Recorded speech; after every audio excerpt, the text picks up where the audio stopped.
Good morning. Breakfast with the broker every Tuesday morning at 9 a.m. It's been a wonderful, wonderful couple weeks. And hopefully everyone had a nice Valentine's Day and a President's Day, and hopefully had a nice weekend and such.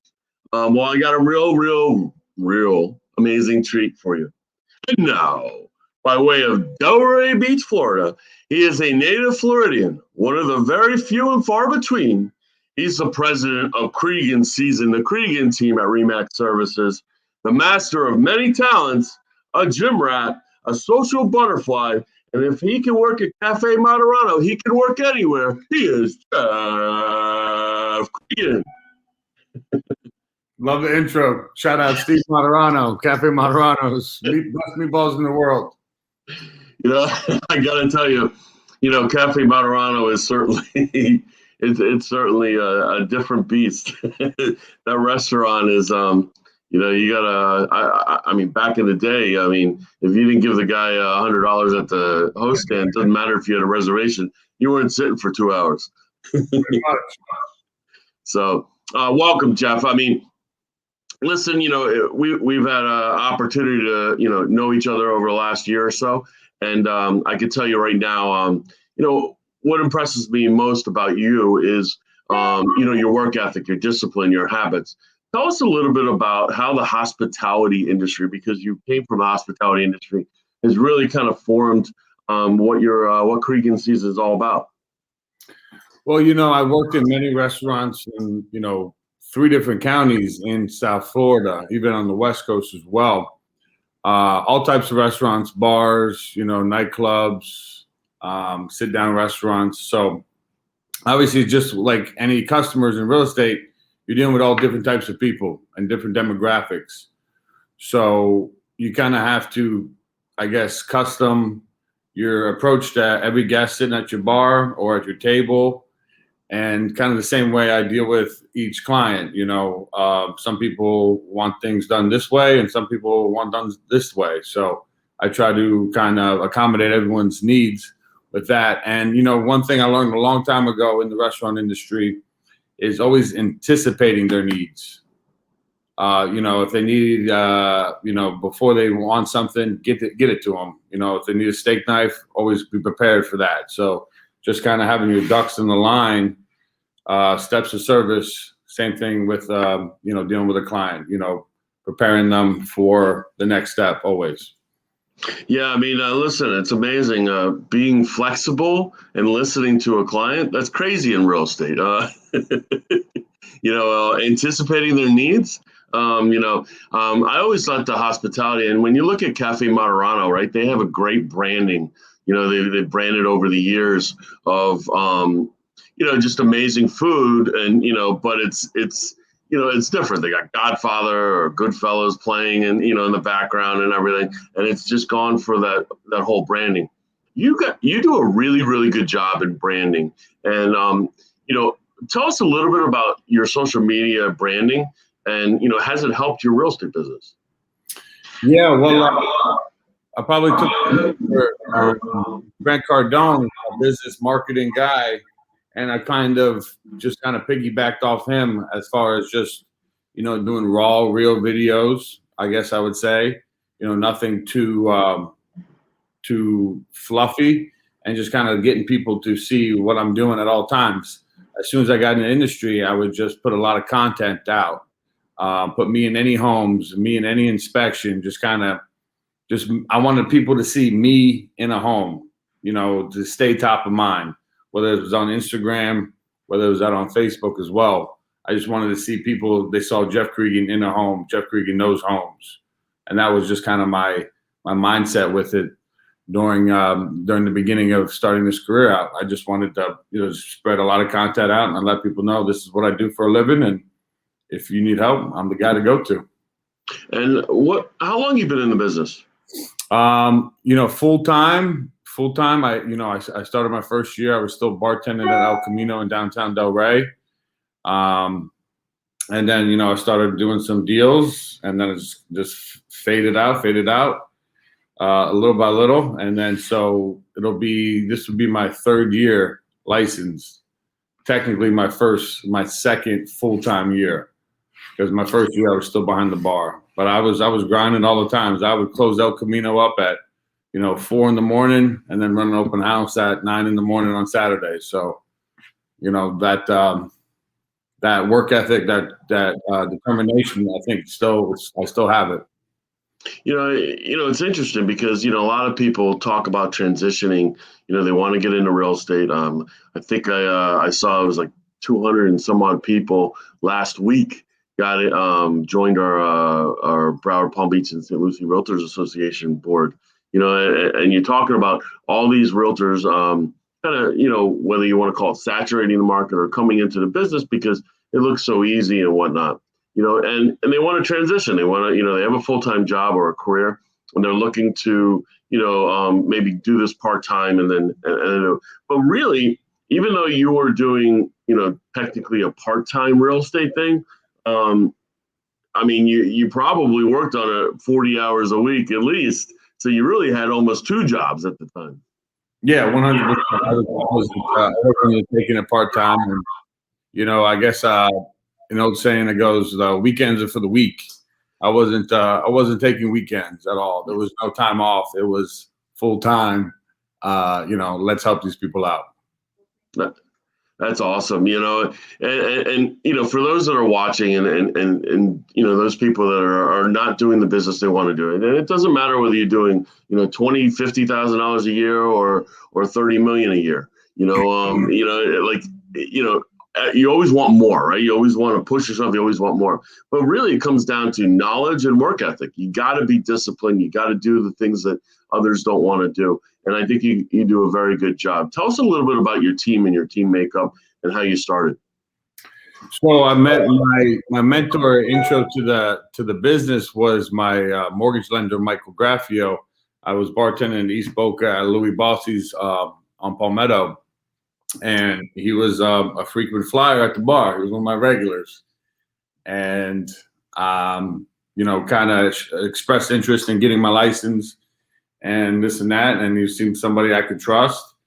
And once things kind of get rolling with me getting licensed, I started doing my first deals were buyer deals.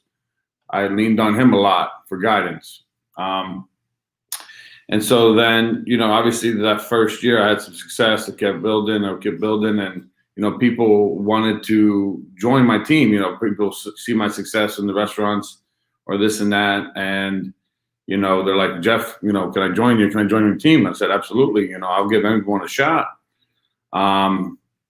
Obviously it doesn't always work out. There was a lot of stops with people, not a lot of stays. The team is developed. Now my team is kind of encompassed with my lender, Michael Graffio. He's now, very embedded in my team. And then I have my one partner, Eddie Sullivan, who I've known since I was probably in first grade. Me and him grew up together. We played football in high school together. I've known him forever. Now we're on the team. He's on my team as well. And we're kind of, we work really well together. We're just, hungry young guys looking to help people out. That's awesome. It's almost kind of like being a promoter, like a, club promoter, right? You're promoting yourself and your team, and you're consistently, showing, what you do and how you do things differently. How do you do things differently? What are you doing? Because going from year 1 or year 2, very tough, right? Make a lot of mistakes. I mean, sort of, I've been in the business 20 years and, you still make mistakes. So, how did you grow your business from, let's say, year 1.5 to 2 to year 3? Like, what changed? Was it mindset? Was it, work ethic, or, what changed from those years? Well, obviously knowing more about the business, knowing contracts, knowing homes, there was really no, real estate school doesn't teach you these things. You kind of have to do it. And obviously selling more homes, you learn, different things. You learn about code enforcement, liens, probate, all these things. And then obviously, as far as working with different agents or different buyers, you kind of pick up on their ways. Since I joined RE/MAX, which is I think about a year ago, I joined RE/MAX with you. I decided to elevate my surroundings. So I joined a brokerage, which has a lot of top producers, Michael Nathanson, Brian Bowles, yourself, the Petrolias. So I wanted to elevate with my surroundings and kind of feed off that by osmosis. So that just kind of lifted me up in general. And then I kind of see their daily habits and what they're doing and, how they're, talking to their clients, how they're talking to, potential leads, and et cetera. So that's what's changed, obviously. But one thing I think that's really helped me as far as in business is just staying available. I still keep the mindset of, I'm not there yet. It's like if somebody I was at a coffee shop yesterday in downtown Delray, for example, this woman, and obviously if anyone says real estate, my ears perk up. And she was sitting there, she was talking about areas, and she wanted to look at homes. But her agent was in Miami, right? And not available, et cetera, and didn't even know the market. So boom, I was ready, and I showed her 4 homes. Just met her that day. Showed her 4 homes. We wrote an offer last night. So I just stay available and make sure that I can be responsive always to my clients, so they're always getting the A1 service they deserve. I love it. That's an awesome story because, we used to train agents, to wear their name tags or wear their pins or things of that nature, because you never know when someone's going to talk about real estate. Because if, I would say, quite a bit of conversations are happening in coffee shops. Quite a bit of conversations, are happening in restaurants, geared around real estate and being available. I love that term, man. I like being available is half the battle. Like, most of these agents are, and I shouldn't say most, but a lot of agents are not available. They're only available when they need you, right? They're only available when, they start to be hungry. But if you stay, like Les Brown says, you're hungry, if you stay hungry, you're certainly gonna be available, and you're certainly gonna help people. And inherently, we all get into real estate, to really help people. I mean, that's ultimately our goal, right? Because if we help people, we understand that the money will come. And tell us a little bit about, your discipline. Tell us about a day in the life of Jeff Creegan. When does your day start? What are you doing, in the morning, and what are you doing in the afternoon? Well, I like to say that I'm like on a Navy SEAL schedule and wake up at 4 a.m. and get rolling. But I'm more actually of a night owl. I, obviously I don't know what it is in my nightlife in the past of, being a bartender and being up till 4 a.m. I typically like to, I get real creative at night. It's quieter. I can, kind of study the market a little bit more. So actually I do a lot of my work at night, and I'm kind of up late. Typical day, is usually just checking out the market, the hot sheet, seeing what else is popping up, following up with obviously any deals that I have under contract, and getting here in this office. But I also try to strategically time some marketing posts on social media. Like I know that sometimes Facebook, there's algorithms to it to increase your views and likes, etc. So, my main job, I'm just trying to promote my team and our business and everything we have going on. So I'll post at strategic times in the morning and put strategic content out at the right times. So that, that's more or less my business. And then, then I'm working pretty much all day, hopefully selling homes, hopefully having a client showing a home, or more or less closing a deal. That's the end game. And then, I'm a stickler for the gym. You mentioned me, I'm a gym rat. That's kind of my therapy. That's my moment. I've been lifting weights since I was 14 years old. My brother was involved in the gym business, still is. And I kind of grew up in that environment, especially with playing football, college football. And, obviously sometimes I'm dialed in, sometimes I'm not. Right now I'm very dialed in to the gym. Joined this new gym in Boca Raton. Pro bodybuilders are there. So I'm a stickler about my diet as well. I do believe what I put in my body, affects me long term. and makes me feel better. So I want to feel better, and so I eat pretty well. That's awesome. When you talked about, the gym, what's the name of the gym that you give them a shout out? Yeah, it's Redcon Gym in Boca. I just joined about last month, and I was kind of delaying it because I live a little bit more north. And since I joined, it was lights out. It's kind of like how I joined this brokerage. I came around some top producers. It's kind of the same way I joined this gym. I kind of elevated my status and my surroundings. So yeah. Therefore, I'm lifting heavier. I'm training harder, dieting more, just to keep up with the competition. And that's what I was kind of getting at. We have a saying in here: if you want to play better golf, you play with better golfers. Dave Liniger, CEO, founder of Remax, certainly came up with that saying that at least the first time I heard it anyway.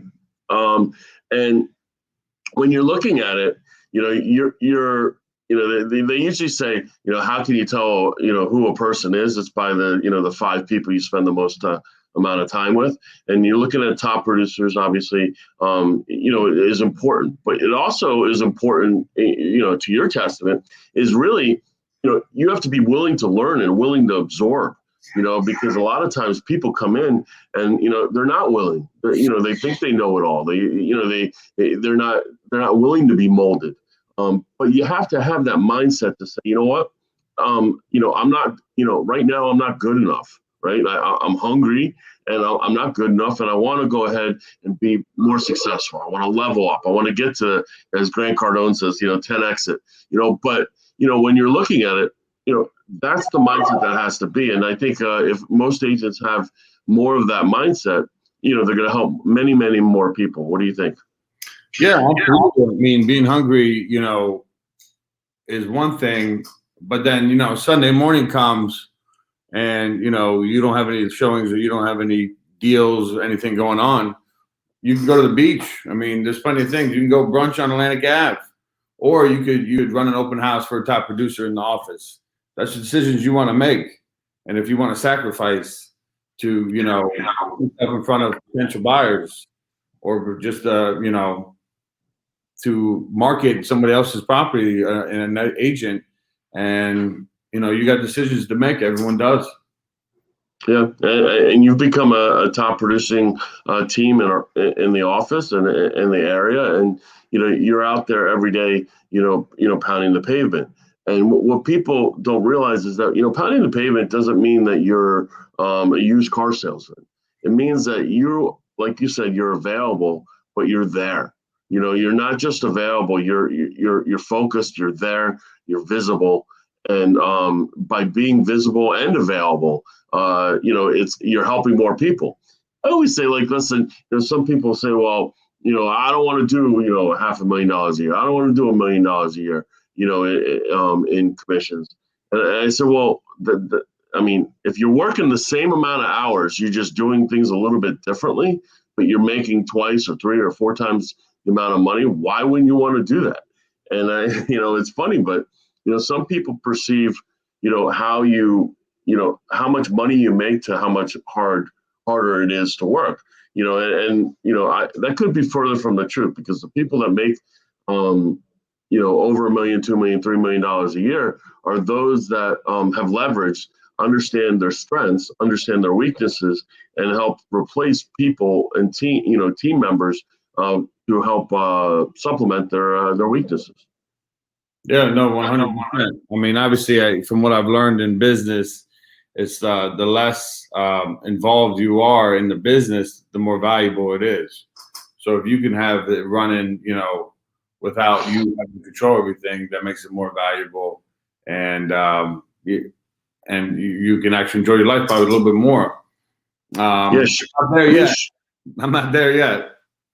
Well, I mean, listen, you never want to be there, right? Because there means complacency. There means, apathy. You don't want to be there, right? But you want to keep striving for there.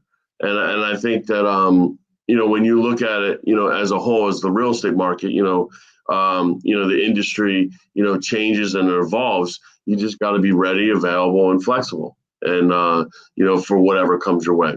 Tell us a little bit about your marketing. People are, swear by direct mail. They swear by, certain things that they do, that they've been marketing for 20, 30 years. What are you doing to market Creegan season?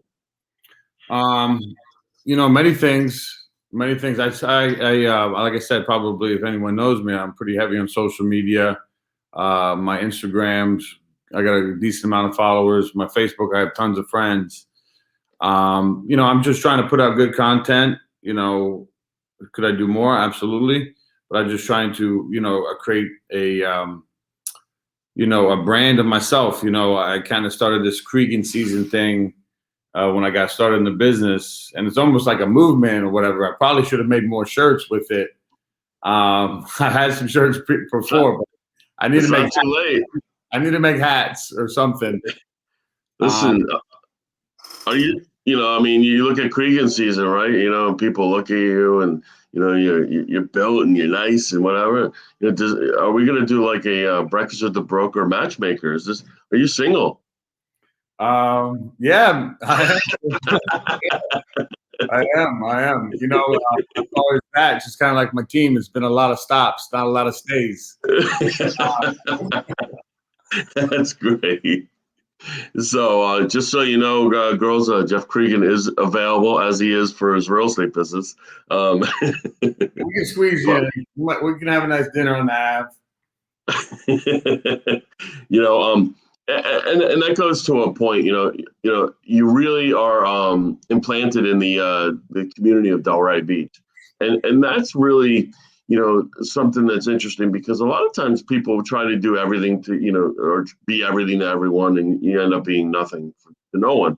And you are although you branch out and you go to different cities, you are really entrenched in the Delray Beach market, right? So you're there, you're living, playing, and working in that area. Tell us a little bit about Delray Beach. Tell us a little bit about why you love it, and how you really became a community advocate. Well, see, I grew up not far from it in West Boynton Beach. I went to high school in West Boynton Beach, a hot real estate market over there, Park Vista School Zone. Shout out to all my Cobras out there. So I grew up there, and then more or less I've been in Delray pretty much since about 2012, whether it's working in one restaurant or one industry at all, but I've pretty much been there since then. I guess, I worked pretty much, you throw a rock down that avenue. I had a shift there at some restaurant, unfortunately. And that's just kind of the way it goes in that scene over there. You just kind of, you bartender here, bartender there. So I met, tons of people, and I served tons of guests, and I worked with tons of, other bartenders, servers, cooks. And I kind of look back at all that when I got in this business, and I worked with these people. I didn't have like one steady job on that avenue for so long, but I look back, I had all this. My network just grew and grew and grew of like people I work with. And so that network, once I got my real estate license, I came back to those people and, try to get them help. Honestly, that was one of my first goals was in the restaurant, was to target, people in the restaurant industry to help them out with getting homes. Because, a lot of them, obviously, they don't understand what it's like to, claim tips.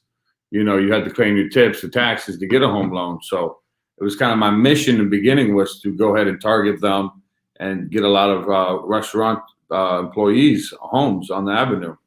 And I successfully done it. That's awesome. When you're looking at, putting together, not just community, but a sector of the community and really, really entrenched in helping someone, a simple thing, as you said, claiming tips and being able to qualify for a home loan. There's nothing like home ownership, right? There's not like when you own a home, it just feels right. I mean, it's American's dream, right? So, it's really, really amazing that you do that. Tell us, and we've talked about this off air, but, tell us a little bit about the hospitality industry as it's kind of, it's really up and down now, obviously through COVID, and there's certainly, in our new normal and COVID safety protocols and all of that, how's it faring in Delray in your experience? And, is there anything that, viewers or people can do to really help the hospitality industry in Delray? Well, the number you could tip more. You could tip more if you want to help everybody out. I mean, they work really hard in that restaurant industry everywhere. I mean, I guess as of now, I think, thank God we're in the state of Florida where everything's pretty open right now, and you have a lot of capacity. I was in downtown Delray this weekend. It was jamming. So it does seem like a lot more people are out in the restaurant industry and spending money. But it is, I will say this, it's a tough lifestyle. It's a tough lifestyle. It's tough to, date somebody or have a real life because you're working on the opposite schedule. It's tough, to get a healthy sleep schedule. It's not easy. Some people enjoy it a lot. I got to a point in my life where I wanted to switch up my careers. I didn't feel like this was for me anymore. And, thank God, real estate, some people complain about the real estate industry not being, more difficult to get in and have, maybe more have a bachelor's degrees or this or that. I have no college degree. And I went to college. It wasn't for me. I got my real estate license. And, then you can make a good amount of money. I will say that in the real estate industry. So, some people complain about that, but I think that if you get your real estate license and you hustle and you help enough people, it all kind of work out. You have the right attitude towards it. So I was listening to a town hall from Nick Bailey, who's the chief customer officer. And he was talking about, the barrier entry to real estate is low, right? But the barrier entry for success is very high. And, and it really is. I mean, when you look at, I think there's 1.5 or 1.6 million realtors, and that's only members of the National Association of Realtors in the country, and you're talking about, 33% of all realtors don't do a single transaction in a year, and 66% do 3 or less, right? You're talking about 34% of the entire country, of realtors, do 4 or more transactions. Crazy numbers, right? So the barrier of entry, might be low, but the barrier of entry for success is pretty high. What would you say your most successful attributes would be in order to get into this business? You definitely got to be hungry. I would say that.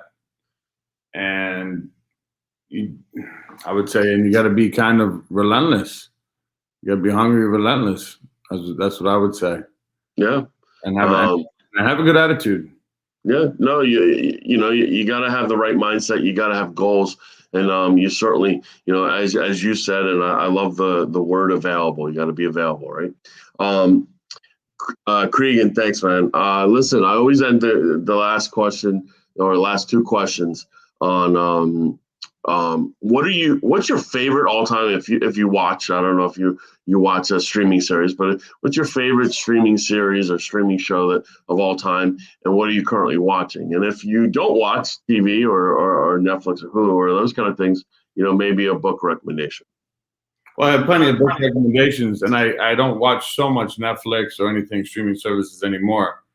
I guess, I don't know, it's a toss-up. I guess probably I'd say the best of all time is Breaking Bad.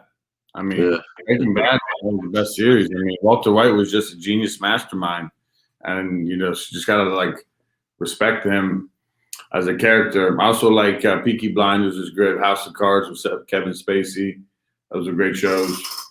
But as far as books, I mean, I read so many. I'm reading a lot of Malcolm Gladwell lately. Malcolm Gladwell is really good. It's Goliath, and Blank with him, and The Tipping Point. Those are some of my favorite books I'm reading now.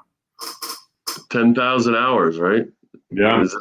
10,000 hours to master, any particular topic, right? It takes 10,000 hours, time over time, with the intent of getting better and being successful. So, yeah, I love Malcolm Gladwell as well. Jeff, thanks, man. I mean, it's been a long time coming, and I certainly, I get the opportunity and privilege every day to see you work and see you help people and see you make a difference in the real estate industry. And I know that I appreciate it. And listen, look him up, Creegan Season. He's around, he's visible, and he is available. So, both in the dating life and the and the real estate life. So if you need a home in South Florida, Creegan's your guy. I certainly appreciate it. To Steve Marino Vitani, he asked about those comment banners. I use a service called StreamYard that Facebook that goes to a Facebook live stream. So you could do those comments banners. They're kind of cool, and you could be creative, I guess. Jeff, thanks so much. Hey, listen, Breakfast with a Broker every Tuesday morning at 9 a.m. We have a special guest coming up next Tuesday. You guys have a great week. Have an amazing day, and we'll speak to you guys soon. Thanks, everybody.